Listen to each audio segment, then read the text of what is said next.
بسم اللہ الرحمن الرحیم نحمدہ ونصلی علی رسولہ الکریم اما بعد۔ محترم دوستوں اور بزرگوں، میں دوا علاج کے سلسلے میں اسلامی تعلیمات آپ حضرات کے سامنے پیش کر رہا تھا۔ نبی کریم صلی اللہ علیہ وسلم کی مبارک حدیثوں میں ہمارے لیے دوا معالجے کے سلسلے میں بھی بہت کچھ رہنمائیاں موجود ہیں۔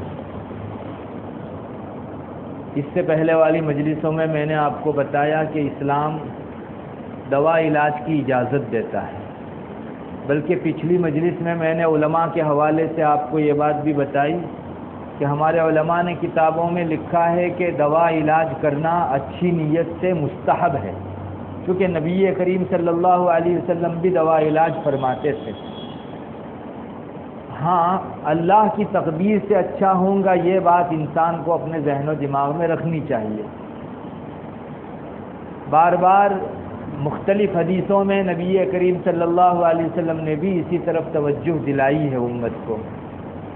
ایک مرتبہ بعض لوگوں نے آ کر آپ صلی اللہ علیہ وسلم سے دریافت کیا کہ ہم لوگ تعویذ کرتے ہیں یا دوا علاج کرتے ہیں، تو کیا دوا علاج اور تعویذ کرنے سے تقدیر ہٹ جاتی ہے؟ تقدیر میں آگے پیچھے ہو سکتا ہے؟ جیسے بہت سے لوگ بیمار تھے اور دوائی کی تو شفا یاب ہو گئے، ان کو شفا مل گئی اللہ تعالیٰ کی طرف سے، تو چند صحابہ نے یہ دریافت کیا تھا کہ کیا اللہ کی تقدیر کو بھی تعویذ ہٹا سکتی ہے؟ دوا علاج کے ذریعے سے اللہ کی تقدیر آگے پیچھے ہو سکتی ہے؟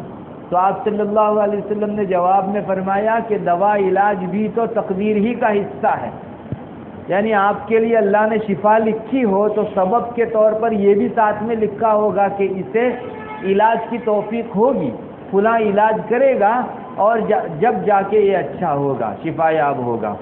تو دوا علاج کرنا بھی تقدیر سے باہر کی کوئی چیز ہے نہیں، اور اگر انسان کی تقدیر میں اللہ نے صحت نہیں لکھی ہے، شفا یاب ہونا نہیں لکھا ہے، تو لاکھ دوا انسان کر لے وہ شفا یاب نہیں ہو سکتا۔ اس دنیا سے ممکن ہے رخصت ہو جائے یا اسی بیماری کے اندر ایک لمبا عرصہ گزار دے۔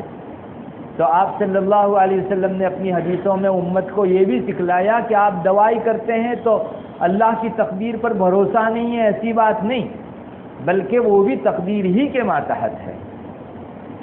کتنی ہی حدیثوں میں نبی کریم صلی اللہ علیہ وسلم نے امتیوں کے سامنے یہ مضمون رکھا۔ لیکن واپس بتاؤں گا کہ ذہن میں یہ رکھنا چاہیے کہ دوا کی اپنی کوئی تاثیر نہیں ہے، اللہ نے چاہا تو دوائی اچھا کر سکے گی، نہ تو طبیب کی کوئی تاثیر ہے۔ بہت سی مرتبہ جب دنیا کے اندر کسی میڈیسن کا اور دوائی کا بہت غلغلہ اور شور ہوتا ہے تو ہمارے ذہن میں بھی یہ بات بس جاتی ہے کہ یہ دوائی یعنی شفا، یا بہت سے اچھے ڈاکٹر، ماہر ڈاکٹروں کا جب چرچا ہوتا ہے تو ہماری زبان بھی کبھی بولتی ہے کہ اس ڈاکٹر نے جس کا علاج کیا وہ شفا یاب ہو ہی گیا، اس کو شفا ہو ہی جاتی ہے۔ تو ٹھیک ہے، سبب کے درجے میں تو ڈاکٹر ٹھیک ہے، ورنہ اللہ سے نگاہ ہٹ کے اگر ڈاکٹر یا میڈیسن پر ہماری آ گئی تو یہ ہمارے عقیدے کے خلاف ہے، اللہ تعالیٰ اسے پسند نہیں فرماتے۔ تو ڈاکٹر اور طبیب یہ بھی ایک ذریعہ ہے، جیسے دوا علاج ایک ذریعہ ہے۔ انسان کھانے کے لیے سہارا لیتا ہے کھانے کا، غذا کا، خوراک کا، ویسے انسان اپنی صحت کے لیے سہارا لیا کرتا ہے دوائی کا۔ تو نبی کریم صلی اللہ علیہ وسلم نے اپنی حدیثوں میں یہ بھی فرمایا۔ ابو رمسا رضی اللہ تعالیٰ عنہ خود بیان کرتے ہیں، ایک مرتبہ میں اپنے والد کے ساتھ نبی کریم صلی اللہ علیہ وسلم کی خدمت میں گیا۔ ابو رمسا فرماتے ہیں کہ آپ صلی اللہ علیہ وسلم کی خدمت میں ہم لوگ گئے تو آپ کو کمر میں کچھ تکلیف تھی۔ تو ابو رمسا فرماتے ہیں میرے والد نے نبی کریم صلی اللہ علیہ وسلم کی خدمت میں عرض کیا کہ یا رسول اللہ اپنی کمر مجھے دکھائیے، میں ایک طبیب آدمی ہوں۔ تو آپ صلی اللہ علیہ وسلم نے انہیں فرمایا کہ نہیں، تم تو رفیق ہو، طبیب تو اللہ ہی ہے، اس کے علاوہ اور کوئی طبیب نہیں ہو سکتا۔ محدثین فرماتے ہیں کہ رسول اللہ صلی اللہ علیہ وسلم یہ فرمانا چاہتے تھے کہ اس بیماری سے شفا ہو ہی جائے گی، اس بیماری سے اس دوائی سے تمہاری بیماری ٹل ہی جائے گی، یہ تو صرف ایک ہی ذات کر سکتی ہے، یعنی مطلق طبیب اگر ہو سکتی ہے تو وہ اللہ کی ذات ہو سکتی ہے۔ تم اپنے متعلق طبیب کا نام مت تجویز کرو، اپنے لیے رفیق کا نام تجویز کرو۔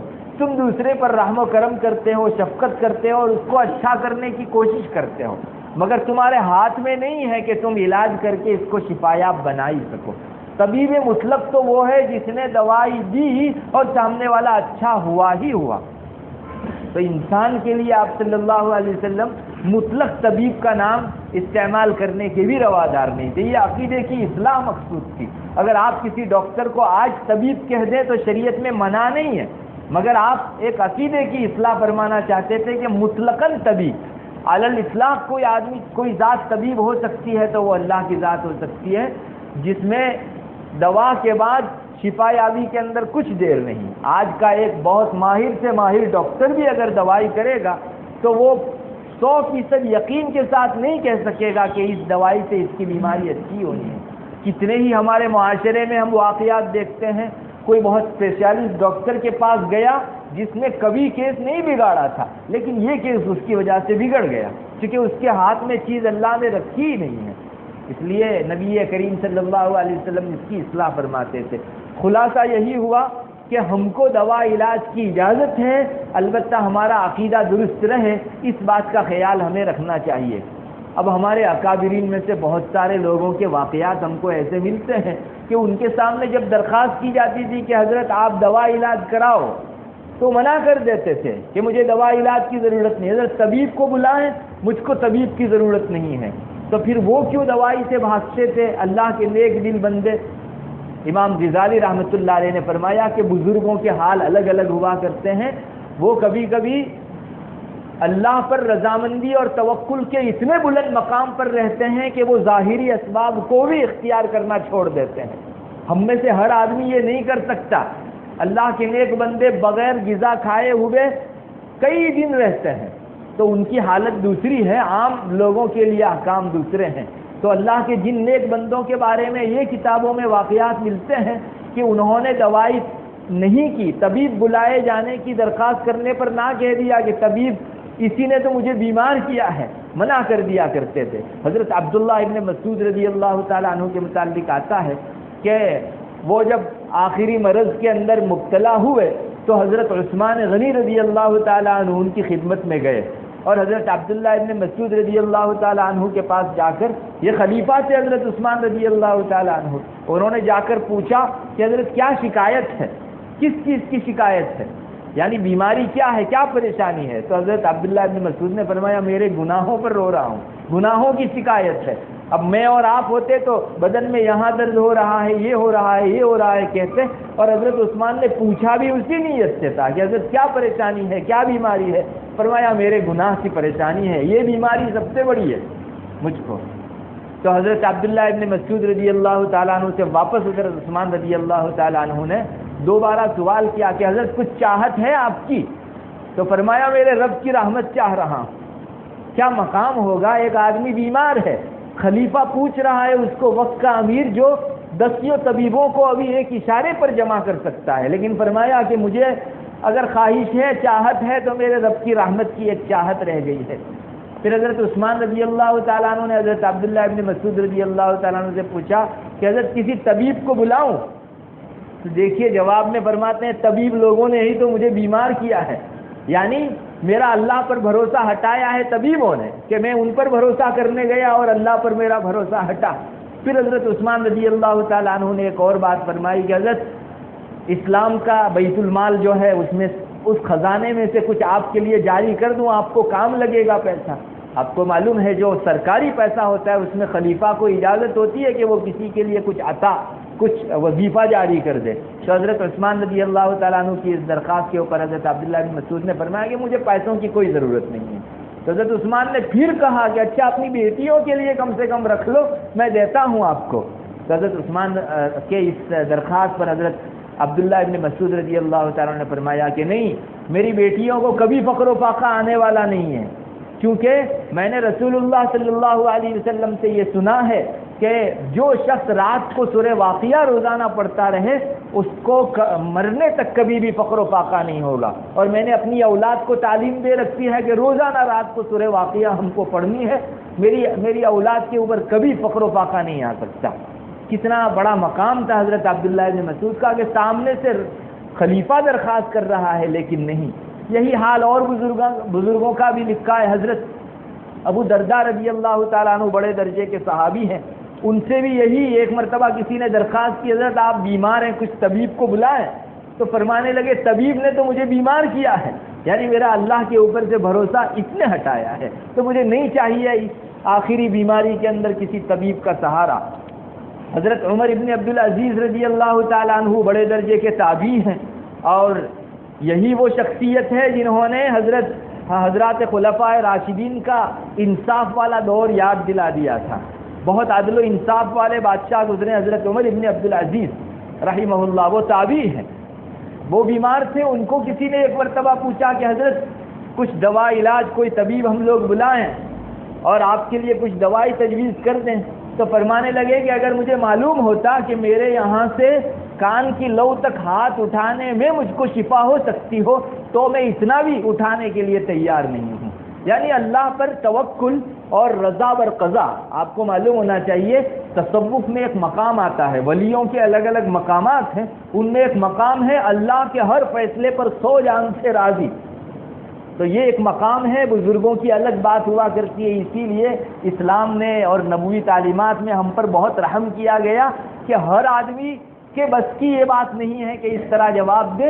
امت کو اجازت ہے کہ وہ دوا علاج کر سکتی ہے, بلکہ خود رسول اللہ صلی اللہ علیہ وسلم سب سے بڑے مقام پر ہونے کے باوجود بھی آپ نے دوا علاج کی تاکہ امت کے لیے ایک راستہ کھلے. یہ بھی آپ کی شفقت و مہربانی تھی, ورنہ آپ نہ کرتے تو امت کے لیے راستہ نہیں کھلنے والا تھا.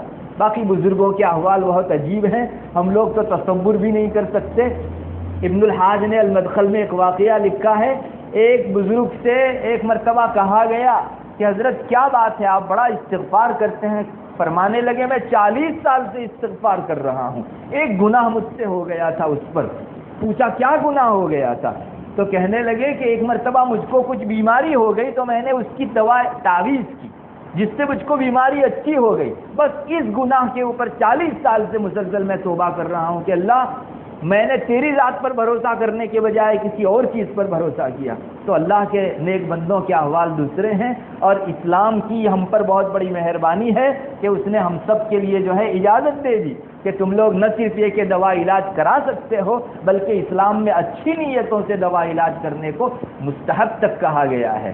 باقی بزرگوں کے احوال اور ہیں. امام احمد ابن حنبل رحمۃ اللہ علیہ انہی بزرگوں کے بارے میں فرماتے ہیں کہ جس کا توکل اعلیٰ درجے کا ہو تو اس کو اپنی بیماری کی دوائی بھی نہیں کرنی چاہیے اور اپنی بیماری اسے طبیب سے بھی چھپانی چاہیے.